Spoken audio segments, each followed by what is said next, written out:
அஸ்ஸலாமு அலைக்கும் வரஹ்மத்துல்லாஹி தஆலா வபரகாத்துஹு. இன்னைக்கு நம்ம வீடியோல என்ன பார்க்க போறோம் அப்படின்னா, ராவுடைய சட்டம். அது நம்ம பாடங்கள் பார்த்துக்கிட்டு இருக்கோம். ராவுடைய சட்டத்துடைய தொடர்ச்சியா மெல்லினமாக ராவை ஓதுவதற்குரிய சட்டங்கள் தான் பார்க்க போறோம். போன வீடியோ வரைக்கும் நம்ம ராவை வல்லினமாக ஓதுவது எப்படின்னு நம்ம பார்த்தோமா? இந்த வீடியோல ராவை மெல்லினமாக ஓதுவது எப்படின்னு பார்க்க போறோம். இந்த வீடியோ முத நீங்க பாக்குறவங்க யாராவது இருந்தீங்கன்னா, இந்த வீடியோவை எடுத்தவொடனே பாத்தீங்கன்னா புரியாது. ஏன்னா இது வல்லினம் மெல்லினம் சம்பந்தப்பட்ட சட்டங்கள். இது உங்களுக்கு புரியணும் அப்படின்னா, இதனுடைய அடிப்படையான ஒரு பாடம் முஸ்தாலியா, முஸ்தாஃபிலாவை கொண்டு நம்ம ஆரம்பிச்சிருப்போம். அந்த பாடத்துடைய வீடியோ இன்ஸ்கிரிப்ஷன் பாக்ஸ்ல இருக்கு.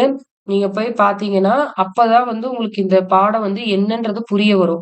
எடுத்தோனே இந்த ராவை மெல்லினம் சொல்லிட்டு பாத்தீங்கன்னா, நான் ஏன்னா முன்னைய வீடியோல இருக்கக்கூடிய பாடங்கள பத்தியும் இதுல சொல்லியிருப்பேன். சோ அப்ப உங்களுக்கு எதுவுமே புரியாது. சோ அதனால அந்த வீடியோ போய் பார்த்துட்டு, அதுக்கப்புறமா இந்த வீடியோ பாத்தீங்கன்னா, உங்களுக்கு இன்ஷா அல்லாஹ் உங்களுக்கு அல்லாஹ்வுடைய உதவியை கொண்டு உங்களுக்கு புரியும். அதனால இன்ஷா அல்லாஹ் இந்த வீடியோ முதல் பாக்குறவங்க இருந்தீங்கன்னா, அந்த வீடியோ போய் பார்த்துட்டு வாங்க. இப்ப நம்ம ராவ மெல்லினமாக ஓதுவதுல பாத்தீங்கன்னா, 6 பாயிண்ட் இருக்கு. நம்ம ராவை வல்லினமாக ஓதுவதுல 5 பாயிண்ட் பார்த்திருப்போம். இதுல பாத்தீங்கன்னா, ஒரு ஒரு சட்டம் அதிகமாக குடுத்திருக்காங்க. அது என்ன சட்டம்ன்றது நம்ம பாடத்துக்குள்ள இன்ஷா அல்லாஹ் பார்க்கலாம். இப்ப முதல் சட்டம் என்ன? ரா ஜேர் பெற்று வந்தால் மெல்லினமாக ஓதுவது. நம்ம வல்லினமாக ஓதுவதுல என்ன பார்த்தோம்? ராவ ஜபர் பேஷ் பெற்று வந்தா வல்லினம் சொல்லிட்டு பார்த்தோமா? இப்ப ரா ஜேர் பெற்றிருந்தா அத மெல்லினம் சொல்லிட்டு பிரிக்கிறாங்க. சோ ஃபர்ஸ்ட் பாயிண்ட் என்னது? ராவ நம்ம ஜேர் பெற்று வந்துச்சு அப்படின்னா மெல்லினமாக ஓதணும். இரண்டாவது பாயிண்ட், இப்ப ரா சுக்கூன் பெற்றுச்சு. ஒருவேளை இப்ப ராக்கு சுக்கூன் வச்சு நம்ம முன்னாடி பாயிண்ட்ல என்ன சொன்னோம்? ராக்கு ஜேர் இருந்தா மெல்லினம் சொன்னோமா? ஒருவேளை ராக்கு சுக்கூன் வந்துருச்சு. அப்ப என்ன பண்ணணும்? ராக்கு முன்னாடி உள்ள எழுத்துக்கு என்ன ஹரக்கத் இருக்குன்றத நீங்க கவனிக்கணும். என்ன ஹரக்கத் இருக்கணும்? மெல்லினமாக ஓதுவோம்னா ஜேர் இருக்கணும். சோ ராக்கு சுக்கூன் பெற்று அதற்கு முன்னுள்ள எழுத்துக்கு ஜேர் இருந்தால் அந்த ராவை மெல்லினமாக உச்சரிக்க வேண்டும். சோ இதுதான் செகண்ட் பாயிண்ட். மூணாவது பாயிண்ட் என்னன்னு பாத்தீங்கன்னா, ரா தோ சேர் பெற்று வந்தால் அதை மெல்லினமாக ஊதுவது. என்ன பெற்று வரணுமா? ரா தோ சேர் பெற்று வந்தால் அதை மெல்லினமாக ஊதுவது. நம்ம வல்லினமாக ஊதுவதுல ரா தோ ஜபர் தோ பேஷ் பெற்று வந்தா வல்லினம் பார்த்தோம். இப்ப இதுல ஜேர். ஆக மொத்தத்துல இந்த மெல்லினமாக ஓதுவதற்கு பொதுவா நம்ம அழகா ஞாபகம் வச்சுக்கிறதுக்கு ஜேர் இருந்தா, அதாவது ரா மேல இருந்தாலும் சரி, இல்ல பக்கத்துல உள்ள எழுத்துக்கு இருந்தாலும் சரி, நம்ம என்ன பண்ணலாம்? மெல்லினமாக ஓதுவது நம்ம ஞாபகம் வச்சுக்கலாம். அப்புறம் 4வது பாயிண்ட் என்ன பாத்தீங்கன்னா, இப்ப ராக்கு ஷத்து வந்துருச்சு. அப்போ அந்த ரா இப்ப ஷத்து வந்துருச்சுன்னா, அந்த ராக்கே என்ன ஹரக்கத் இருக்குன்னு தான் பார்க்கணும். பக்கத்துல உள்ள லெட்டர பார்க்க தேவையில்ல. அப்போ ஷத்து பெற்ற ரா ஜேர் பெற்று வந்தால் நம்ம அந்த ராவ மெல்லினமாக ஓத வேண்டும். இப்போ இந்த 5வது பாயிண்ட் தான் நீங்க கவனமா ரொம்ப கவனிச்சு நீங்க பார்க்கணும் பாடத்தை. ஏன்னா இதுவரைக்கும் நம்ம என்ன சொல்லியிருந்தாங்கன்னா, ராக்கு ஜேர் இருக்கா பாருங்க. ராக்கு பக்கத்துல உள்ள லெட்டருக்கு ஏதாவது இருக்கா பாருங்க. ராக்கு ஷத்து பெற்றிருந்தாலும் சரி, அதுக்கு என்ன இருக்கு பாருங்க. என்ன ஹரக்கத்திற்கு கவனிங்க அப்படின்னு சொல்லிட்டு இருந்தாங்க. ஆனா இப்ப இந்த 5th பாயிண்ட்ல என்ன சொல்றாங்க அப்படின்னா, ரா சுக்கூன் பெற்று அதற்கு முன் யா சுக்கூன் பெற்றிருந்தால் அந்த ராவை எப்பொழுதும் மெல்லினமாக உச்சரிக்க வேண்டும். அப்போ இந்த பாயிண்ட்ல என்ன நமக்கு புரிய வருது? இந்த இடத்துல நம்ம ஹரக்கத்துல கவனிக்க தேவையில்ல. என்ன எழுத்து இருக்கு? சுக்கூன் பெற்ற ரா பக்கத்துல சுக்கூன் பெற்ற யா இருக்கா? அப்ப மெல்லினமா ஓதுங்க அப்படின்னு சொல்றாங்க. இப்ப இத நான் இப்படி சொல்றதோட ஒரு எக்ஸாம்பிளுக்கு ஒரு வேர்டு போடுறேன் பாருங்க. ஹைர், ஹா, யா, ரா. இதுல ராக்கு யாக்கு சுக்கூன் வந்துருச்சு. ஹாக்கு ஜபர் வந்துருச்சு. அப்போ இதுல நீங்க கேட்கலாம், என்ன போன வீடியோல இந்த மாதிரி நீங்க வல்லினத்துல பாத்தீங்கன்னா 5th பாயிண்ட் என்னமோ சொல்லியிருந்தீங்களே, என்ன சொல்லியிருந்தோம்? ரா சுக்கூன் பெற்று அதற்கு முன்னுள் எழுத்து சுக்கூன் பெற்று அதற்கு முன்னுள் எழுத்துக்கு ஜபரோ பேஷோ பெற்று வந்தா இந்த ராவ வல்லினம் பார்த்தோமா? அப்ப அந்த பாயிண்ட்ல படி இதை நீங்க பாத்தீங்கன்னா, இதை நீங்க வல்லினமா தான் ஓதணும்னு நீங்க கேள்வி கேட்பீங்க. உங்க பாத்துட்டு இருக்க எல்லாருக்கும் அந்த கேள்வி எந்திரிக்கும். ஆனா நம்ம இதுல என்ன கவனிக்கும்னா, அந்த 2 சுக்கூன் பெற்ற எழுத்துக்கு பக்கத்துல உள்ள லெட்டருக்கு என்ன ஹரக்கத் இருக்குன்னு கவனிக்க தேவையில்ல. சுக்கூன் பெற்ற ரா பக்கத்துல யா சுக்கூன் பெற்று வந்திருக்கான்னு தான் பார்க்கணும்.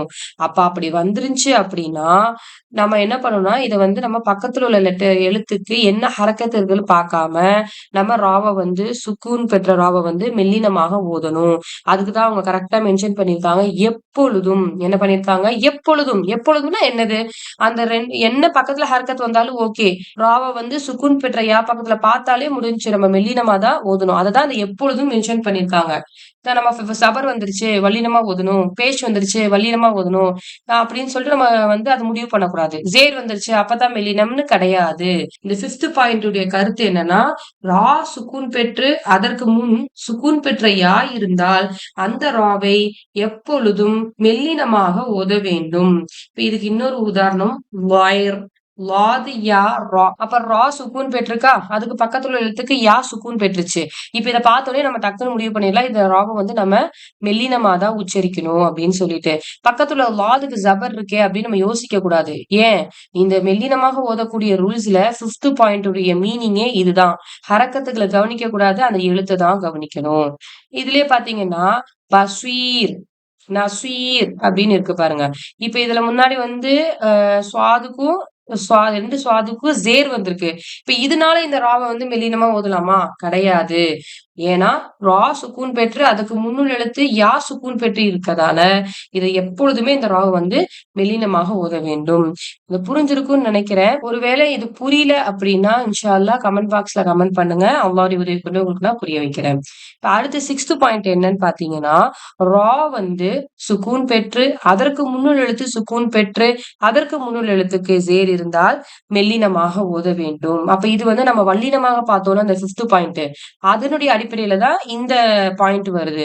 ஏன்னா சுக்கூன் பெற்ற ராக்கு பக்கத்துல சுக்கூன் பெற்ற யாவை தவிர வேற ஏதாவது ஒரு லெட்டர் நீங்க பாத்தீங்கன்னா அப்போ 3வதா உள்ள எழுத்துக்கு என்ன ஹரக்கத்து இருக்கிறத கவனிக்கணும். ஏன்னா இங்க சுக்கூன் பெற்ற ரா பக்கத்துல சுக்கூன் பெற்ற யா இல்லையே.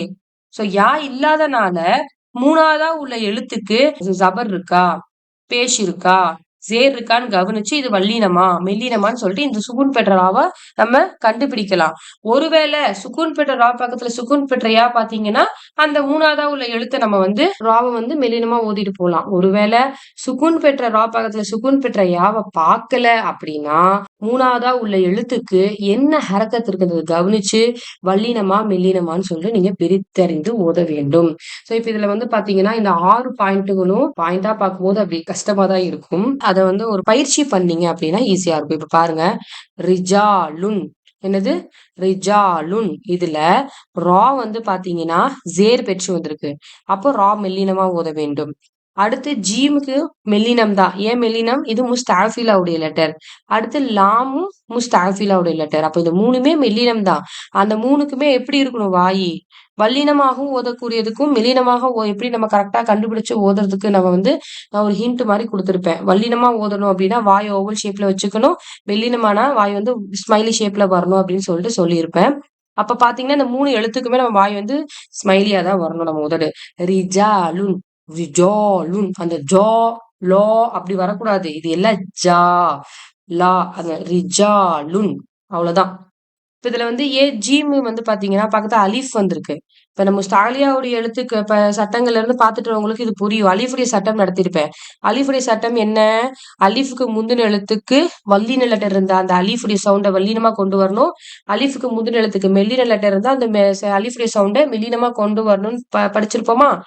இது வந்து நான் ஏன் ரூல்ஸ் சொல்றேன் அப்படின்னா, நம்ம வந்து ஒரு விஷயத்த கத்துக்கிற வரைக்கும் தான் அது நமக்கு தெரியாது. நம்ம கத்துக்கிட்டோம் அப்படின்னா அது நமக்கு தெரியும். அப்போ இது வரைக்கும் நீங்க படிச்சுட்டு இருக்கீங்கன்னா பெரிய பெரிய ரூல்ஸ் நீங்க பார்த்துட்டு தான் இந்த இதுக்கு வந்துட்டு இருக்கீங்க. அப்போ நம்ம ஒரு ரூல் படிக்கிறோம்னா அந்த அந்த பாடத்துல உள்ள சட்டத்தை மட்டும் நம்ம ஞாபகத்துல வச்சுக்கிட்டு நம்ம வந்து படிக்க கூடாது. அந்த எழுத்துல இருக்க ஒவ்வொரு ரூலையும் நம்ம படிச்சிருக்கோம் அப்படின்னா அந்த ஒவ்வொரு ரூலுடைய கரெக்டான ப்ரொனன்சியேஷனும் தஜ்வீதும் கொண்டு வரணும். சரிங்களா? இப்ப ரிஜாலுன் 3மே மெல்லினம். லாமுக்கு வந்து தன்வீன் வந்திருக்கு. ரிஸ்பன், இப்ப இது 3த்துல காஃப் வந்து வல்லினம். அப்ப அலிஃபுடைய சட்டத்துல பார்த்தாலும் அந்த அலிஃபை வந்து வல்லினமா தான் கொண்டு வரணும். ரிஸ்பன், ஷரிபா, இப்ப இது 3மே மெல்லினம். அதுவும் இல்லாம ஹரக்கத்து நீட்டவே கூடாது. சற்றும் நீட்டாமல் விரைவாக படிக்கணும் 3 எழுத்தையும். பரிகா, இப்ப இங்கேயே நான் மூக்குல மறைச்சேன். நூன் சாக்கினுடைய ரூல் வந்திருக்கு. நூன் சாக்கின் தன்வீன் சார்ந்து இல்ஹார் இஃபா அப்படின்னு சொல்லிட்டு நம்ம பார்த்திருக்கோம். அதனுடைய ரூல் வந்திருக்கனால நம்ம வந்து ஆவேர் அப்படின்றோம்.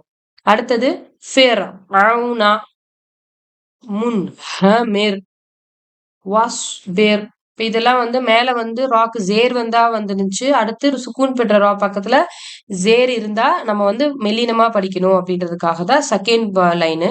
அடுத்து பாருங்க ரா ஷத்து பெற்று வந்துருச்சு. பர்ரி. ரா ஷத்து பெற்று வந்தாலும் ராக்கு ஜேர் வந்துட்டனால அதை வந்து மெல்லினமா தான் உச்சரிக்கணும். அதே நேரத்துல ஷத்து பெற்ற ராவை வந்து நம்ம அழுத்தி உச்சரிக்கணும். லைட்டா உச்சரிக்கணும், அதாவது மெல்லினமா உச்சரிக்கணும் அப்படின்றதுக்காக பரி பரி அப்படின்னு சொல்லக்கூடாது. பார் ரி பார் ரி.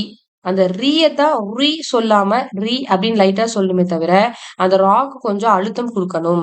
ஏன்னா ஷத்து பெற்ற எழுத்தை நம்ம அழுத்தி உச்சரிக்கணும். அதே நேரத்துல இரட்டிப்பா உச்சரிக்கணும். ஏன்னா அங்க வந்து ஒரு சுக்கூனும் ஒரு ஹரக்கத்தும் இருக்கு.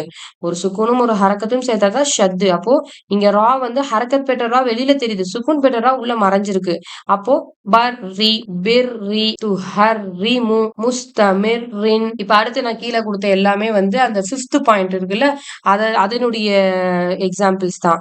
நஸ்வீர் பஸ்வீர் ஹைர் வயர். அல்ஹம்துலில்லாஹ் ராவே மெல்லினமாக ஓதுவதுடைய சட்டத்தை நம்ம இந்த வீடியோல பார்த்தோம். அதுக்கான பயிற்சியும் நம்ம பண்ணிட்டோம். இன்ஷா அல்லாஹ் நான் சொன்ன மாதிரி ஒரு எழுத்துல இருக்கக்கூடிய ஒவ்வொரு ரூலையுமே நம்ம கருத்தில் கொண்டு நம்ம ஓதி பார்க்கணும். அப்பதான் நமக்கு வந்து பழைய சட்டங்களையும் நம்ம வந்து பயிற்சி பண்றதுக்கும் ஞாபகப்படுத்திக் கொள்வதற்கும் இலகுவா இருக்கும். அதனால நம்ம என்ன ஓதுறோமோ அந்த சட்டத்தின் அடிப்படையில மட்டும் நம்ம அந்த எழுத்துக்களை பயிற்சி பண்ணக்கூடாது. முன்னாடி பார்த்த சட்டங்களையும் கருத்தில் கொண்டு நம்ம வந்து பயிற்சி பண்ணணும். ராவை மெல்லினமாக ஓது வரைக்கும் ராவுடைய சட்டம் முடியல. ஒரு 3 நிலைமைகள்ல வந்து ராவை வந்து வல்லினமா ஓதணும்னு சொல்லிட்டு ஒரு சட்டம் இருக்கு. அந்த சட்டத்தை இன்ஷா அல்லாஹ் அடுத்த வீடியோல நான் சொல்றேன். அஸ்ஸலாமு அலைக்கும் வரஹ்மத்துல்லாஹி தஆலா வபரகாத்துஹு.